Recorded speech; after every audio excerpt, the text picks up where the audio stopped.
Okay, everybody, we're going to get started. Welcome everybody in person and online to our November Police Accountability Board meeting, November 7th. We'll start off with introductions. Good evening. My name is Dr. Leslie Myers-Small, and I serve as the Executive Director. Hello, Ram Petlab, and I am the District Council. I am the Reverend Keith Patterson, and I'm an Alliance seat member. Great evening, Arlene Brown. I'm an Alliance seat member, and I want to thank you all for taking the time to spend with us to learn a little bit more about what we do so that we can serve you, the public, better. Larry Knox, Board Chair, Northeast Council seat representative.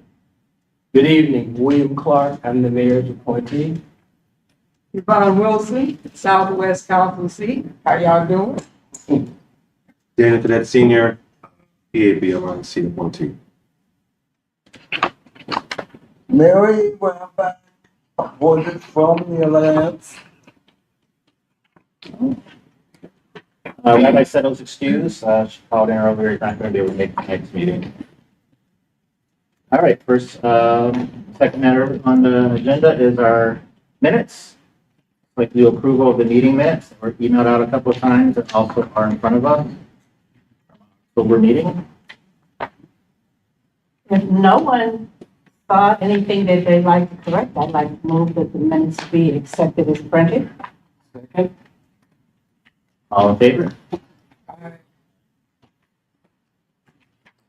right, yeah. And on to our staff reports. Sure. Thank you, Chair Knox. Good evening to the board and good evening to those who are watching online. I am going to provide an Executive Director board report. I have provided copies to each one of the board members, and we will also make this available once I present it online so the community can have access to it as well. So the monthly report certainly is designed to keep you as board members and the community informed about what's going on at the Police Accountability Board since our last board meeting, which was on October 10th. So again, if you'll bear with me, there are a few things that I'd like to go over, and certainly I knew wanted you to have it in front of you. I'm not going to read this rote to you either. So we were busy during the month of October. This is the case management division. We had 15 new complaints, 3 for review, 7 investigations review, 2 evidence review, 2 requests for information, and pending closed 1.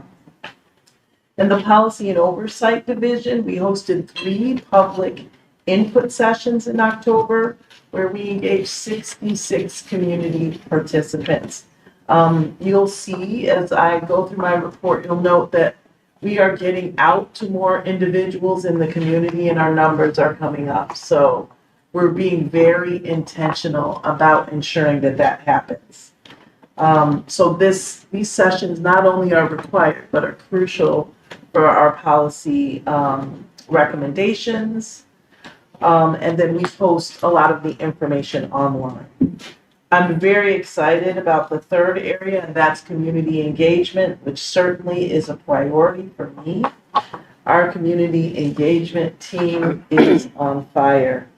They table weekly at the Central Library, and they participate in community walks, partnerships like Cameron Ministries and the Father Tracy Center. And certainly for the community, just to break that down a little bit, they actually are on foot, walking through the community and engaging with community members as they walk through. So really providing direct, firsthand, connecting with community members right on the front line. So those have been really positive interactions. A few highlighted presentations. On October 23rd, we were at Kennedy Towers with 22 attendees. Untrapped Ministries at Ibero on the 25th of October with 13 attendees. Father Tracy Halloween event on October 30th with 23 attendees. So total community interactions through those highlighted presentations are 58 for the month of October. So that is something definitely to celebrate. Additionally, we've had some community and stakeholder engagement.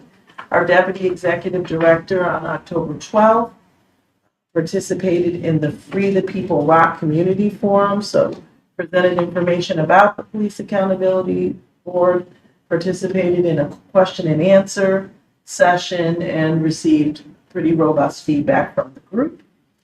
2 days later, we have the Rock Axe recognition, where the staff were honored for their dedication in promoting justice and equity in Rochester, and we received that recognition from Pastor Wanda Wilson, who leads the Police Accountability Board Alliance, or the PABA. On the 23rd of October, I participated in the Faith Leader Roundtable. These are local faith leaders, and had the opportunity to share about how we might collaborate, educational initiatives aimed at fostering trust between residents and law enforcement. And they represent churches all over the city of Rochester, and was very honored to have the opportunity to engage with them.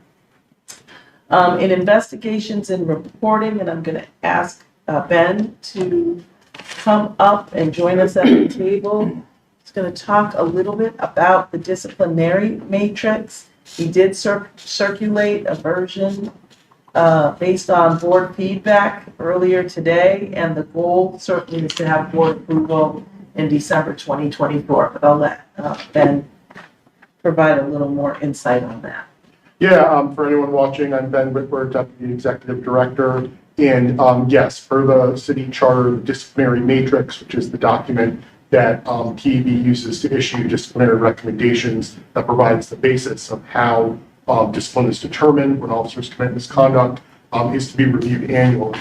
And the idea is that the matrix is always going to be a work in progress. You don't just have a static document. You take the experience you get over time and you make any tweaks and changes that are needed. And, we did receive feedback from the board, just both through the process of just engaging in panel reviews over the last year and formally to the new draft, in ways that the matrix can be improved. And so I've now put together a new draft of the matrix based on that feedback. And the next step is to send it to the chief of police and the president of the Locust Club per the charter so that they can offer feedback. So that's what I intend to do either tonight or tomorrow. And then I'm hoping to receive feedback from them within the next 30 days so that the next board meeting, the board could formally vote whether or not to adopt the changes. Though I've already received some board feedback, obviously board members can continue to give feedback in the matrix during this time as well, but we'll formally solicit feedback from the chief and the president of the Locust Club. Any questions, concerns?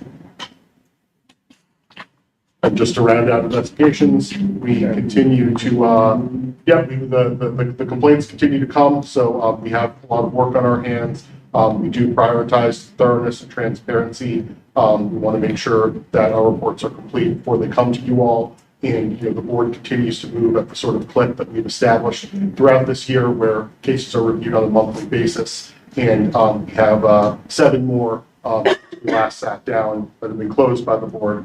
Which is a number that we're pretty happy with. One question, just the community stakeholder report, the Free the People Rocks form that you did, anything to highlight, any questions or anything you thought? Sure. It's my first time appearing there. It was a packed room at a local church on Upper Falls, that I'm sure I don't know the name of, but it's escaping me.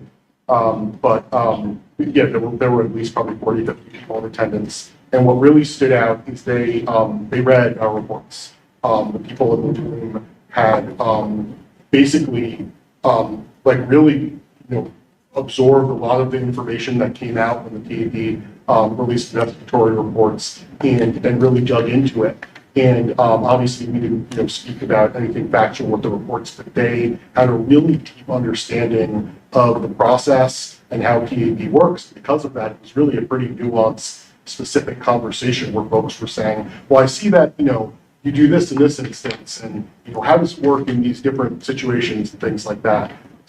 There was definitely a feeling that they should not have been redacted. That was expressed by a number of people, and there were a lot of questions around what happens with the disciplinary recommendations and around what, if anything, RPD is doing when officers are found to have committed misconduct by PAB. I think those were probably the most common questions, but it's definitely an organization, that's interested in police accountability, and they were very, I think, encouraged by the fact they could see had more transparency around what the PAB was doing, because many of them had been involved in, the movement to create a PAB in the first place.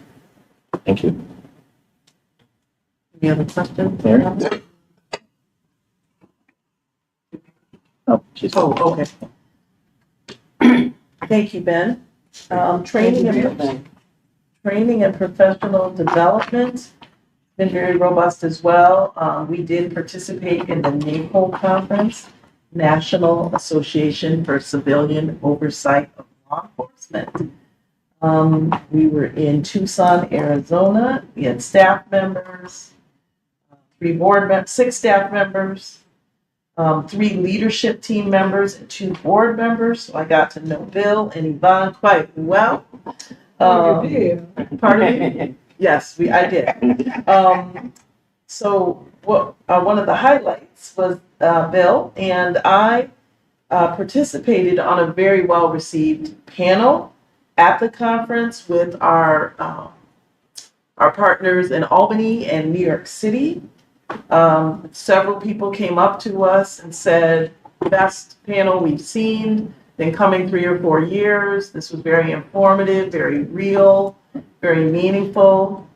For me, what was, I think, incredibly encouraging and helpful was just to talk with our partners, and we're looking to really form a statewide coalition so we can even be more fortified. But it was a nice chance for us to be with individuals from around the country who have some of the same struggles, some of the same joys, right? And very, very grateful to the board and certainly to City Council for allocating the money so that we could go. And Bill, I didn't know if you wanted to add anything at this time. Yes, I do want to add that it was a very exciting conference. And while many of our colleagues struggle with the same issues, I was amazed. It was opened by the police chief in Tucson. Yes. And he actually shares an office with the executive director of their police accountability board. And he understands the importance of getting community input. So before any controversial type decision is made, he confers with the executive director, and they come up with a mutual understanding before they release information. And it really shows that if the police chief is working with the police accountability boards, that you can get so much more done. And I was absolutely amazed at Chicago. Yes. The fact that they have, the city of Chicago has accepted all of the rights that that police accountability board has. And they're actually on the scene when there's a police shooting. Now, not only are they on the scene, but they meet with the ranking officer on that scene. They actually go in the tent and they review the body-worn camera while on the scene, and they bring in individuals to meet with the family to console the family. So in Chicago, it's not seen as interference, but it's seen as cooperation, so that the facts can get out to the community, and so that the accountability board can verify those facts on the scene and meet with the family members if they so choose to meet at that point in time. So it was a great conference. I'm glad I went, and I just thought it was a great learning experience, and I encourage all our other board members to attend one. The next one is in Minneapolis. Yes, which is very historic and certainly very meaningful. Thank you. I do want to add something to that because Chicago offers some of their training, some of their information online. And I actually, on one of those, and I wanted to bring it to the board, okay, that we try to get them somewhere along the line to come and share with us, and along with the RPD and along with mayor and the council people on how they do it, so they can get we can get some kind of understanding for the community, also the community, that by what Bill said, working together, we're not enemies. The PAB board and the city of Rochester and the Rochester Police Department, we're not supposed to be enemies. We are supposed to be servants of the community. So we're here all to serve the community together and be on one accord so we can stop all the division and fighting that's going on in the city of Rochester, New York, and across the United States of America. So that's right there. I was infatuated with Chicago. They got all type of, like I said, they got, I want to say maybe well care. You know what I'm saying? They actually go and they collaborate with the people, with the victims, and all that. So that is something that it was exciting to me. It was awesome. It was awesome. Okay. We also have been participating for the past 5 weeks in the Citizens Police Academy training. And that has really been quite insightful to us to just learn about some of the ins and outs as it really relates to the Rochester Police Department. This is a 10-week training, so we're a little more than halfway through. And we have dedicated to participate on Wednesdays from 6 to 9 p.m. And they usually do keep us, right, till 9 p.m., but it is very informative, and we have been very grateful to participate, and we've learned quite a bit. On the 25th of October, we had an all-staff charter training. So this covered our legal responsibilities and fulfilling the city charter mandate. So this is a required training for our staff.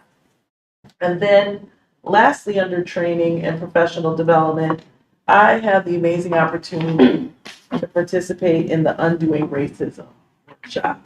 That was October 30th through November 1st. It's facilitated by the People's Institute for Survival and Beyond, and it really unpacks racism. You learn about historical inequities, and it's even hard to put to words because it's an experience.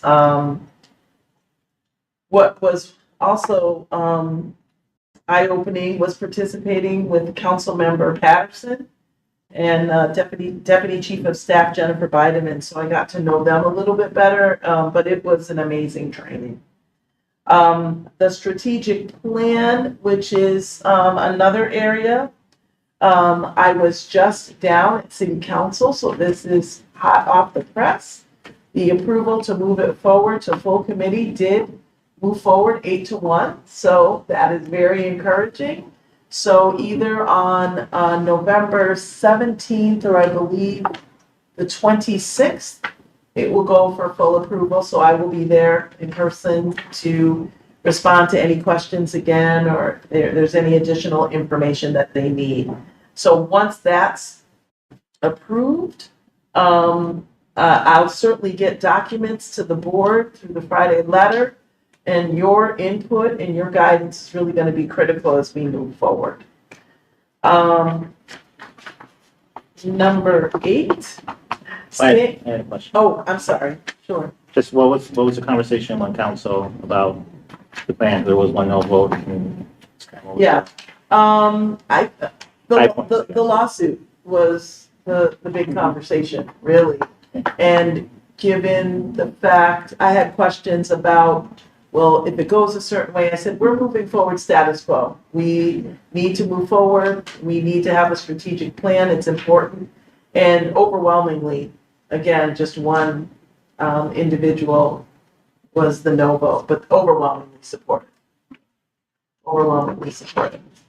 And for the public, what was most impressive about this particular vendor is that they have done work with national police accountability boards. So they have that experience and background and knowledge. So, and they're very much so about ensuring that the community is actively involved in the creation of the plan. Okay. Standard operating procedures, we talked about these. Last month I had 2, and I did, I had 10 that were submitted for consideration. I did receive feedback from some of the board members. And again, for the public, the SOPs or standard operating procedures, the goal is to clarify responsibilities, enhance accountability, and to certainly support the board's work. So I didn't hear anybody from the feedback that I received. No one said don't move forward with them. And so I think the 2 questions that I have, are there any additional SOPs beyond the 10? And then preference for development, because I know there was a board member or 2 who said they wanted to be involved in development. Would you like to develop? Would you like us to develop for you to react to? I'm open to whatever the board's pleasure is, but I would like to get moving, so just would like to hear what your preferences are, your preference. Personally, my preference is for you to develop and we can react to, because if there's something that's pressing on our mind, we can always develop on our own, but the fact that you're here and you can actually see what structures need to be in place. Okay. The will? Yes, Yes. I agree. Well, I kind of think that, I know that some of, before the, actually SOPs get in place, that we should see them first, you know what I'm saying, and actually sit down and have a discussion about them to make sure that it is for the community, for the staff, and for everybody, and everybody be on one accord. That's what I believe that we should do. I think we're saying the same thing. Yes. Okay. So let me just do a say back. Okay. I take the lead to craft them, but they would not be finalized. They would be sent to the board, and then we would have a robust discussion during the board meeting. Yeah, I guess in a way, but I'm just saying, because if you get something and then we don't agree to it, then we got to go back over it again. So I guess what I'm really saying, we should try to be a little bit more involved in the implementation of the SOPs. Is that saying the same thing? So tell me what that, I don't know what that means, if you could just clarify. So would you want to come and work with me during the day on them? Yeah, I do get paid, no. I don't think that's enough. For anybody in the public that know, we are volunteers. But no, but I don't know when we're gonna do it, but I'm just saying, because it to me, if we don't like what is on there, and if we vote it down, it's gonna waste more time. So for time's sake, this is all I'm saying. So it wouldn't waste time? Uh-huh. I don't think so, because it's just a starter. It would be a draft. And then certainly, you would want to look at it individually, and then we would come together and we can take a few every board meeting. So Brainstorm. That's 1, 4, and 9, we'll go through. What are you concerned about? And then we can. Okay, that's what I'm saying, brainstorm together. That's cool. But you need something to react to. Of course, verbally, written, however. Okay. I'll have them written. Okay. For those board members that really want to participate, Yeah. I'm sure if they called you and came with written ideas already on paper that you all could exchange. Many of us don't have that kind of time, Okay. and I also don't have that kind of expertise. Okay. I don't know how to do it. And I'd appreciate and don't mind turning it over to those who are skilled, and then I know how I can react. But if it were, I've heard other board members say, we ought to be writing this up, we ought to be doing it. I don't have that kind of time. Okay. And I don't want to do. They paying y'all, you do. Yes. The heavy work, the heavy lifting. Sure. Not that we don't want to participate, Right. but I don't know about the rest of the staff, but I, All right, so I'll start developing. And again, they are drafts. Certainly open to feedback and edit, delete, addition, etc. The one thing I'll add, I mean, I think if further thoughts on having, I do want to talk to Rabbi Set about the process for board leadership. Transitions, I know there was a couple of thoughts in there, being Rabbi Set, I've been kind of busy the last couple of months. We had a chance to talk, and to settle on that a Sure. bit. I know there's just some ideas that we want to talk about and, bring to the board. Okay. Nothing revolutionary thing from what you had in there, but it was Okay, a good conversation to start for sure. Great. Just, I think we're gonna have a lot of more smooth sailing in our board, but we did have a rough beginning in many ways. I think it's good to, in case there's ever waves again, we have something a little bit more Sure. clear set. made a note. The community feedback survey. So you know that we, as a part of the charter, we are required to gather feedback from the community. And certainly it helps us with outreach and engagement, helps us to prioritize issues based on community feedback. We certainly are always thinking about ways that we can enhance transparency and trust, and it can also inform policy and oversight. So again, I want to thank the board members who submitted feedback. We've incorporated that changes. We also had the staff look at it. And one of the things that you know, and you've experienced it when you've taken a survey, they can't be too long because you start and then you say, forget this, I'm not going to finish. So we have pared it down based on staff feedback down to about 12 or 15. So we will send that back so you can see it. And the goal is to launch end of November, beginning of December, through the first or second week in February. And here's the thing that I'm so excited about. I've been working not only with leadership team, but also the community engagement team. Oh, sure. I just want to suggest in several organizations I've worked in before, when we ask people to complete a survey, we tell them there are 1 or 2 opportunities to get a gift card for $20. And then at the end of the survey, they can indicate whether they want to be entered into that thing. And it gives people a little bit of incentive. Okay, Can I get thank you. What I'm excited about is that our community engagement team is really going to spearhead this, and we're going to get out and again with those being on the front lines and being in the community, we're going to get in places and spaces that may not typically complete surveys, right? So they're going out, they're working on a plan, and our goal, it's a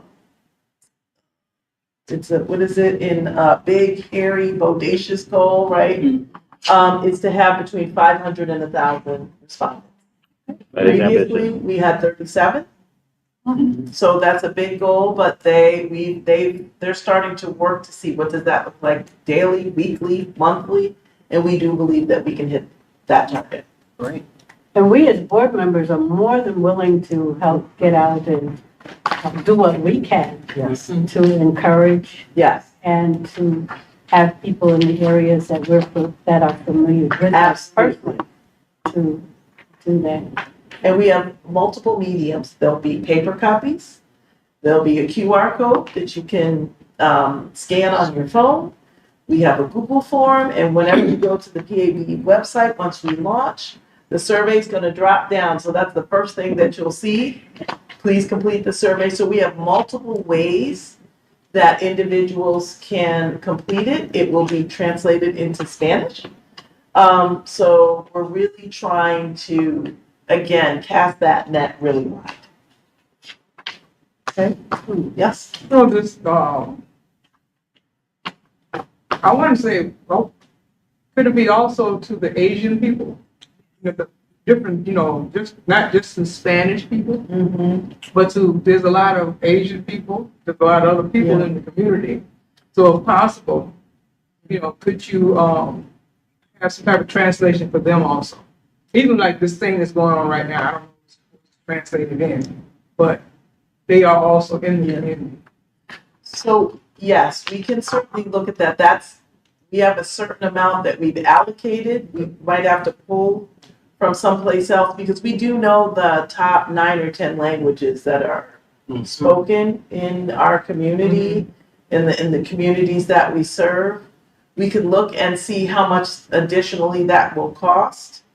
And then I can't answer yes or no at this point. We need to see how much that would cost for the translations. And that's an excellent suggestion because the Asian community, I feel, is really underserved by so many of the agencies and things here in the city. We tend to not move forward toward that.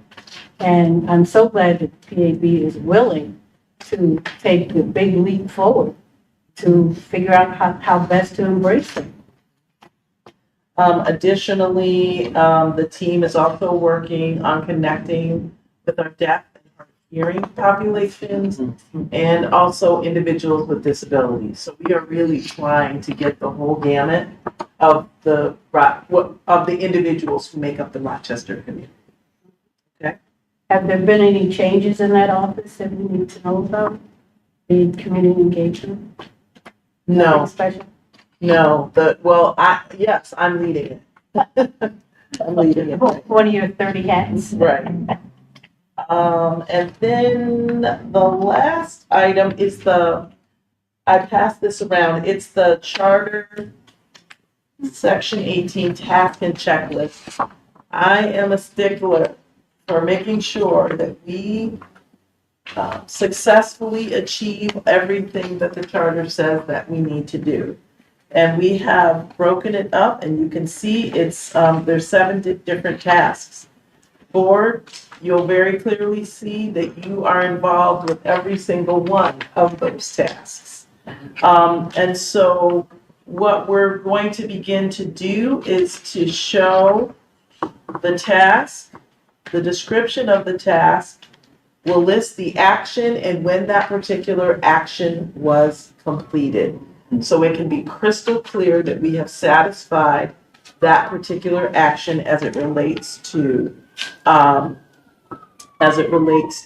charter. So you'll begin to see in Friday letters, and then I'll make sure that I share it so you can hear it publicly with the community.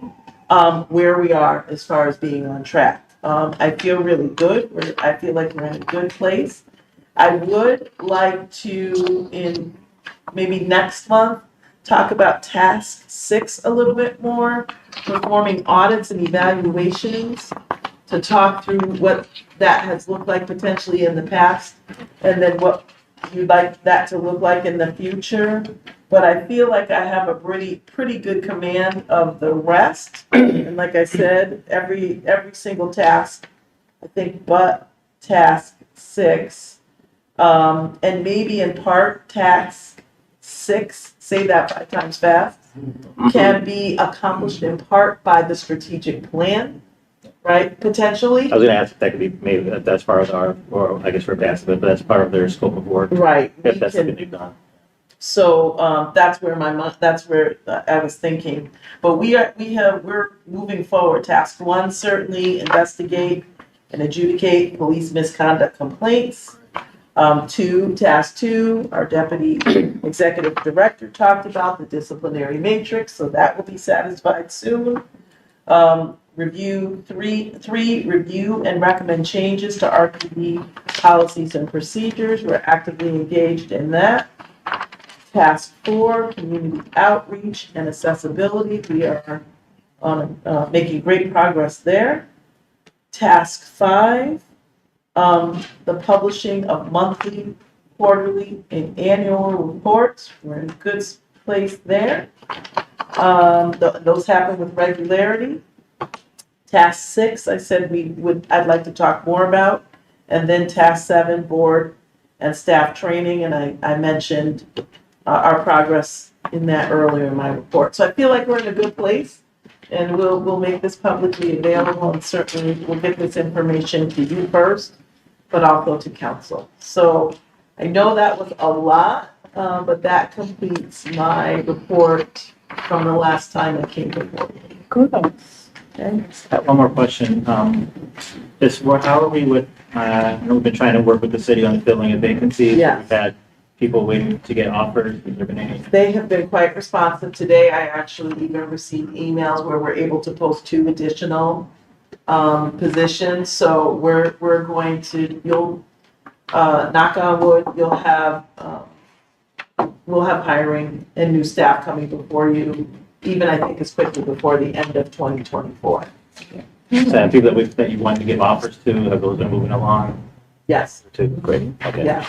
I'm sorry, there's one last thing under the tasks, and that is task 4, community outreach and accessibility. And that first action, conduct public meetings in each city district annually.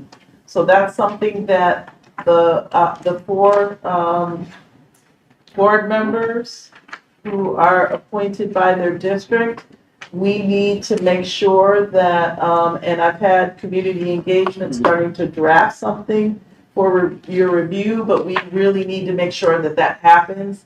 And I'm respectfully submitting that it should happen with the corresponding council member. I think that would be really powerful and important to have happen. So certainly I'm interested in the entire board's thoughts about how you'd like to do that or how you've accomplished that in the past. But I absolutely, we need to make sure that that happens within the next several months. Okay? Thank you. So what you're saying is that the council people need to get involved with their council members, right? And get involved with the outreach program? Yes, to get in your particular area Okay. and to do some type of outreach. Okay, that's, so some type of event, correct? Yes, Okay, thank you. that concludes my report. That's all? I know it's long, there's a lot of information, but Thank I'm you. not going to apologize. Good information. And this will be up on the website, Yes. along with, following our minutes, I guess, shortly for those who are watching. All right, on to the my chair's report. 2 really things I want to talk about quickly. One, hearing from the report from going to the conference, knowing what happened earlier this week, across the country, I think it kind of goes back to the importance of what we have here, in regards to what the citizens voted on, kind of how that's rare. It might become increasingly rare. So that kind of goes to the lawsuit that, the Locust Club is doing earlier in the week. That kind of, again, puts, as many things do, many boards like ours have been, in ours even itself, under attack. So it's up for the community. We appreciate your support. We may need more of it going forward. And for the board and the council and, city government and other elected officials that have all publicly supported this work. Even now, as we've shown all the work from this report, our reports have gone online, the releasing of our reports, the improvement of us meeting the charter committees that people voted for. We're going to need more help to make sure we keep doing that, and more support. It's very clear what the employees, what the citizens, it's very clear what our employees are doing, and what the citizens of the city voted on is for us to do what we're doing right now, and more of it. So thank you again for this report. Thank you again for the support we've had. And it's even more important that we continue to keep what we have and improve on it.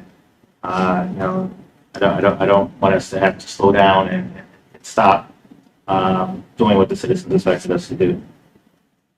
Also, in regards to, I'm sorry, Mary. I know we're gonna have a more in-depth conversation in the executive committee. I don't want to duplicate that. But I do want to mention that between social media and a couple of newspaper reports that have come out, buzzwords are being used, saying that the PAB is doing illegal things, that the PAB used illegal methods to get information. I'm just wondering if you and Leslie couldn't get a reporter who's more interested in facts than accusations and talk about what the PAB is doing, how it's doing it, why, and the fact that our activities are legal and they're supported by the charter. Because I'm starting to be afraid that people will see the social media comments and the newspaper articles are going to be afraid to file a complaint. My first thought, I mean, let the miners go, I think when we released our reports at the press conference, was that in October? I can't remember, September, October. We kind of laid out a pretty clear reasoning, how what we were doing was according to the charter. You know, Ben outlined very well, you know, how it was legally supported by our work, you know, the outside validators, and I think the news stories that came out of that, some better than others, but they all pretty much focus on our clarity of what we're doing and the work. So I think the fact that we did that makes, you know, what we're going through now not as difficult, because we laid out pretty clearly to the public, you know, why we're doing what we're doing and how it's according to the charter. You know, there are, you know, trolls online and those who disagree with us online, but I think our work product and our legal standing behind it, we've been pretty clear with.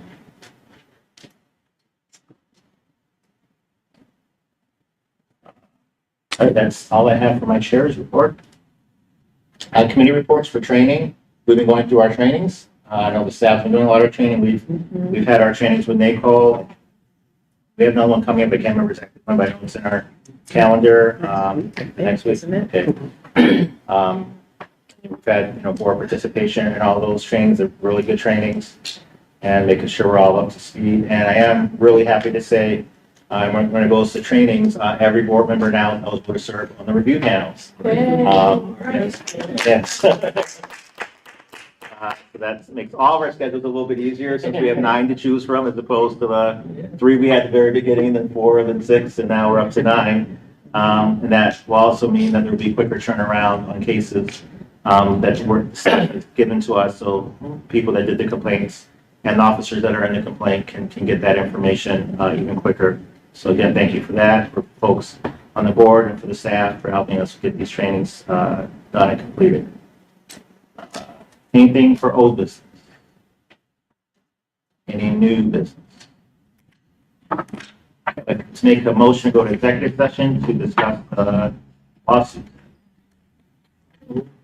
All in favor of going to executive session? Any opposed? No. All right, we will be in executive session.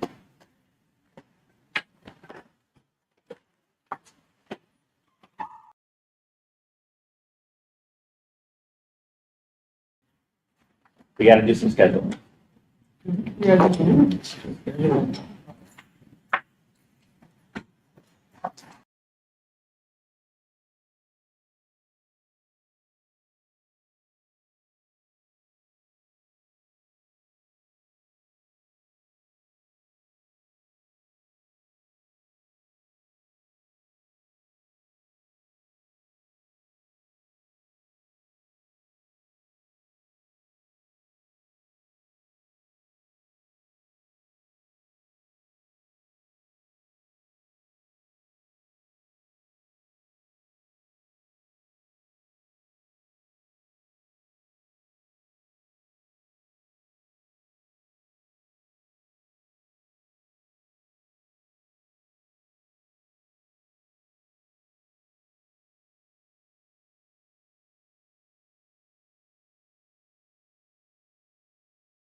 Hello, everybody watching and in person. We are back. There's nobody here in person. I'll be honest. But everybody watching, we are back from executive committee. There were no votes taken. So I will take a motion to adjourn. All right, all in favor of adjourning? Aye. All right, thank you.